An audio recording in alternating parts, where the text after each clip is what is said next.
नमस्कार दोस्तों, आपका अपने YouTube चैनल जी के स्टडी पॉइंट में आपका स्वागत है। अगर आप यूपीटी, जीटी, पीजीटी इतिहास विषय की तैयारी फ्री में करना चाहते हैं तो आप मेरे चैनल को ज़रूर से ज़रूर सब्सक्राइब करें, क्योंकि आपको मेरे चैनल के द्वारा यूपीटी, जीटी, पीजीटी इतिहास विषय की तैयारी फ्री में वह भी पूरा सिलेबस के अनुसार चैप्टर वाइज करवाई जाएगी। आज के इस वीडियो में जैन धर्म के तीर्थकर 1 से लेकर तीर्थकर 23 तक जो भी महत्वपूर्ण प्रश्न प्रतियोगी परीक्षा में पूछे जाते हैं उन सभी महत्वपूर्ण प्रश्नों को आज के इस वीडियो में आप लोगों को बताऊंगा। तो आप लोग वीडियो को लास्ट तक जरूर देखिए, क्योंकि सभी बहुत ही ज़्यादा महत्वपूर्ण प्रश्न हैं। हालांकि आप लोगों की परीक्षा तिथि अगस्त में आ चुकी है।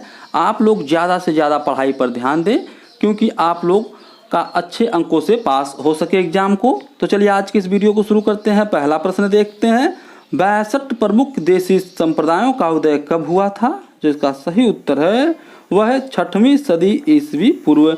6वीं सदी ईस्वी पूर्व में 62 देशी संप्रदायों का उदय हुआ, जो अशास्त्रीय पंथ की श्रेणी में आते थे। इन अशास्त्रीय पंथों में जैन, बौद्ध तथा आजीवक प्रमुख रूप से सम्मिलित थे। अगला प्रश्न देखते हैं, जैन धर्म के संस्थापक कौन थे? जिसका सही उत्तर है वह ऋषभदेव।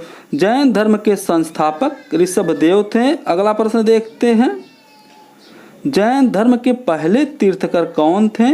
जिसका सही उत्तर है वह ऋषभदेव। जैन धर्म के पहले तीर्थकर ऋषभदेव थे। यह प्रश्न सन 2004 यूपी पीजीटी की परीक्षा में पूछा जा चुका है। तो आप लोग इस तरह के प्रश्नों को ज़्यादा से ज़्यादा ध्यान दें। अगला प्रश्न देखते हैं, जैन धर्म में कुल कितने तीर्थकर हुए? जिसका सही उत्तर है वह 24। अगला प्रश्न देखते हैं, महावीर स्वामी से पहले कुल कितने तीर्थकर हुए? जिसका सही उत्तर है वह 23। महावीर स्वामी से पहले जैन धर्म में कुल 23 तीर्थकर हुए हैं, क्योंकि महावीर स्वामी जैन धर्म के 24वें व अंतिम तीर्थकर थे। अगला प्रश्न देखते हैं, जैन धर्म के 23वें तीर्थकर माने जाते हैं। जिसका सही उत्तर है वह पाईश्वरनाथ। जैन धर्म के 23वें तीर्थकर पाईश्वरनाथ माने जाते हैं। यह प्रश्न सन 2003 यूपी पीजीटी की परीक्षा में पूछा जा चुका है। अगला प्रश्न देखते हैं, जैन धर्म के 23वें तीर्थकर पाईश्वरनाथ का जन्म स्थान कहाँ है? जिसका सही उत्तर है वह काशी। जैन धर्म के 23वें तीर्थकर पाईश्वरनाथ का जन्म स्थान काशी वाराणसी के राजा अश्वसेन के यहाँ हुआ था। यह प्रश्न सन 2000 यूपी पीजीटी की परीक्षा में पूछा जा चुका है। अगला प्रश्न देखते हैं, पाईश्वरनाथ कितने वर्ष की आयु में गृह त्याग दिए थे? जिसका सही उत्तर है वह 30 वर्ष। पाईश्वरनाथ 30 वर्ष की अवस्था में गृह त्याग दिए और संन्यास व्रत धारण कर लिया, और फिर 83 दिन की कठोर तपस्या के बाद 84वें दिन केवल ज्ञान प्राप्त किया। अगला प्रश्न देखते हैं, पाईश्वरनाथ के पिता का क्या नाम था? जिसका सही उत्तर है वह अश्वसेन। जैन धर्म के 23वें तीर्थकर पाईश्वरनाथ काशी के इक्ष्वाकु वंश के राजा अश्वसेन के पुत्र थे। अगला प्रश्न देखते हैं, पाईश्वरनाथ की माता का क्या नाम था? जिसका सही उत्तर है वह वामा। पाईश्वरनाथ कौशल के राजा नरवर्मन की पुत्री वामा के पुत्र थे। अगला प्रश्न देखते हैं, निम्नलिखित में से कौन पाईश्वरनाथ द्वारा उपदिष्ट चतुर्याम में सम्मिलित नहीं था? जिसका सही उत्तर है वह ब्रह्मचर्य। पाईश्वरनाथ द्वारा उपदिष्ट चतुर्याम के अंतर्गत सत्य, अहिंसा, अस्तेय और अपरिग्रह आते हैं। बाद में महावीर ने ब्रह्मचर्य को भी जोड़ दिया था, जो कि 5वां आचरण था। यह प्रश्न सन 2000 यूपी पीजीटी की परीक्षा में पूछा गया है। अगला प्रश्न देखते हैं, पंचमहाव्रत प्रथा त्रिरत्न किस धर्म से संबंधित है? जिसका सही उत्तर है वह जैन धर्म। यह प्रश्न सन 2004 यूपी पीजीटी की परीक्षा में पूछा जा चुका है। अगला प्रश्न देखते हैं, कौन सा धर्म त्रिरत्न में विश्वास करता है? जिसका सही उत्तर है वह जैन धर्म। जैन धर्म त्रिरत्न में विश्वास करता है। जैन धर्म में मोक्ष प्राप्ति के लिए 3 साधन बताए गए हैं, जिसे त्रिरत्न के नाम से जाना जाता है। त्रिरत्न में नंबर 1 सम्यक दर्शन, नंबर 2 सम्यक आचरण, नंबर 3 सम्यक चरित्र। यह 3 जैन धर्म के त्रिरत्न हैं। यह प्रश्न सन 2005 यूपी पीजीटी की परीक्षा में पूछा जा चुका है। अगला प्रश्न देखते हैं। प्रथम जैन सभा आयोजित की गई थी, जो इसका सही उत्तर है वह है पाटलिपुत्र में। प्रथम जैन सभा पाटलिपुत्र में आयोजित की गई थी। प्रथम जैन धर्म सभा 4वीं सदी ईस्वी पूर्व पाटलिपुत्र में स्थूलभद्र की अध्यक्षता में आयोजित की गई थी, जिसमें जैन सिद्धांतों का संकलन किया गया, जो बाद में श्वेतांबर संप्रदाय के मूल सिद्धांत बने।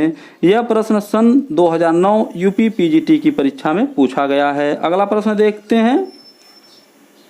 पार्श्वनाथ की मृत्यु किस शिखर पर हुई थी, जिसका सही उत्तर है वह है सम्मेद शिखर।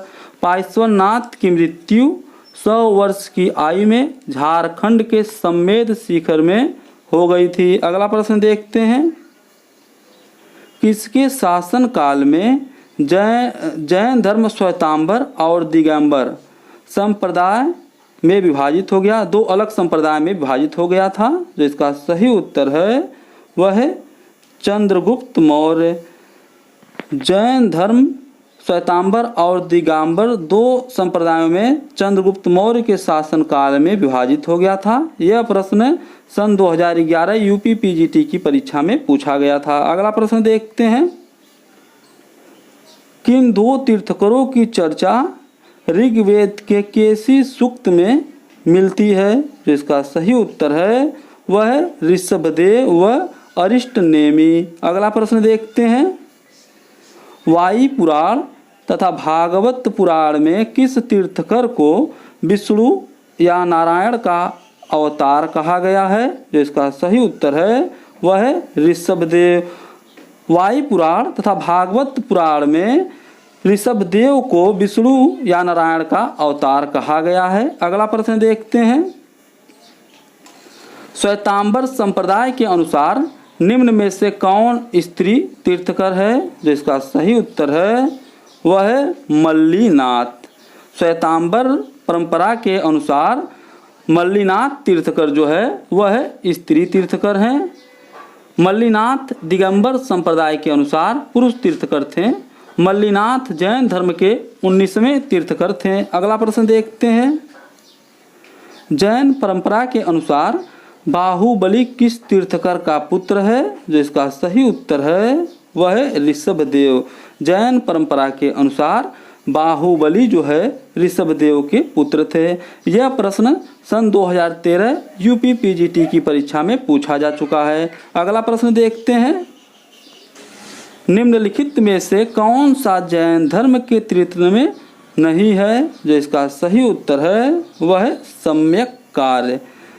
जैन धर्म के त्रिरत्न में सम्यक कार्य नहीं है, जबकि सम्यक ज्ञान, सम्यक चरित्र, सम्यक दर्शन यह तीनों जैन धर्म के त्रिरत्न में शामिल है, जबकि सम्यक कार्य यह नहीं शामिल है। यह प्रश्न सन 2013 यूपी पीजीटी की परीक्षा में पूछा जा चुका है। तो इस तरह के प्रश्नों को आप लोग ज़्यादा से ज़्यादा तैयार करें।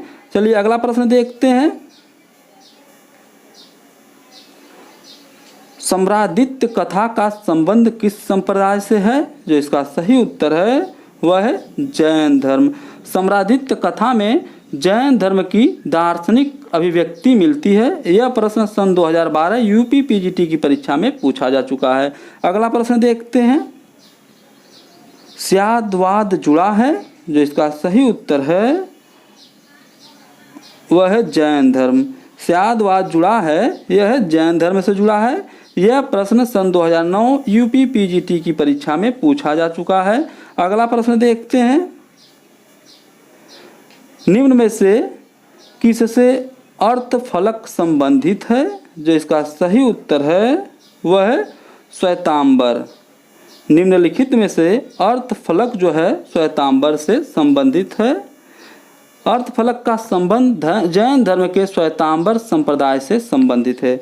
यह प्रश्न 2012 GIC की परीक्षा में पूछा जा चुका है। अगला प्रश्न देखते हैं, किस तीर्थकर को आदिनाथ के नाम से भी जाना जाता है? जो इसका सही उत्तर है वह ऋषभदेव। ऋषभदेव को आदिनाथ के नाम से भी जाना जाता है। अगला प्रश्न देखते हैं, ऋग्वेद एवं गोपत ब्राह्मण में स्वयंभू कश्यप का उल्लेख है, जो जैन धर्म के किस तीर्थकर का दूसरा नाम है? जो इसका सही उत्तर है वह है ऋषभदेव। अगला प्रश्न देखते हैं, यजुर्वेद में किन दो तीर्थकरों का उल्लेख मिलता है? जो इसका सही उत्तर है वह है ऋषभदेव व अजीतनाथ। अगला प्रश्न देखते हैं, जैन धर्म के किस तीर्थकर को वासुदेव कृष्ण का भाई बताया गया है? जो इसका सही उत्तर है वह है अरिष्टनेमि। जैन धर्म के 22वें तीर्थकर अरिष्टनेमि को ऋग्वेद में वासुदेव कृष्ण का भाई बताया गया है। अगला प्रश्न देखते हैं, जैन धर्म के दूसरा तीर्थकर कौन है? जिसका सही उत्तर है वह है अजीतनाथ। जैन धर्म का दूसरा तीर्थकर अजीतनाथ है, जबकि संभवनाथ जैन धर्म के तीसरे तीर्थकर हैं। अभिनंदन जैन धर्म के चौथे तीर्थकर हैं। सुमितनाथ जैन धर्म के 5वें तीर्थकर हैं। अगला प्रश्न देखते हैं, जैन धर्म के प्रथम तीर्थकर का प्रतीक चिन्ह क्या है? जो इसका सही उत्तर है वह है वृषभ सांड। जैन धर्म के प्रथम तीर्थकर का प्रतीक चिन्ह वृषभ सांड है। अगला प्रश्न देखते हैं, जैन धर्म में संसार को क्या माना गया है जिसमें मनुष्य जरा तथा मृत्युग्रस्त रहता है? जो इसका सही उत्तर है वह है दुख मूलक। अगला प्रश्न देखते हैं, जैन धर्म में व्यक्ति कर्म फल से छुटकारा पाकर किस की ओर अग्रसर होता है? जिसका सही उत्तर है वह है निर्वाण की ओर। जैन धर्म व्यक्ति कर्म फल से छुटकारा पाकर निर्वाण की ओर अग्रसर होता है। अगला प्रश्न देखते हैं, जैन धर्म से संबंधित किसी साहित्य पर जो टीका लिखी जाती है उसे क्या कहा जाता है? जिसका सही उत्तर है वह है निर्युक्ति या चूलिका। जैन धर्म से संबंधित किसी साहित्य पर जो टीका लिखी जाती है उसे निर्युक्त या चूलिका कहा जाता है। अगला प्रश्न देखते हैं, जैन धर्म के महत्वपूर्ण ग्रंथ प्रबंध कोश के रचनाकार कौन है? जो इसका सही उत्तर है वह है राजशेखर। जैन धर्म के महत्वपूर्ण ग्रंथ प्रबंध कोश के रचनाकार राजशेखर हैं। यह भी प्रश्न बहुत ज़्यादा महत्वपूर्ण है। अगला प्रश्न देखते हैं, जैन आगम में उपांग की संख्या कितनी थी? जिसका सही उत्तर है वह है 12 उपांग। जैन आगमों में उपांग की संख्या कुल 12 है। अगर यह वीडियो आपको पसंद आती है तो इसे लाइक और सब्सक्राइब जरूर करें, क्योंकि जब मेरी कोई अगली वीडियो बनेगी तो उसका नोटिफिकेशन सबसे पहले आपके यहाँ पहुँच जाएगा।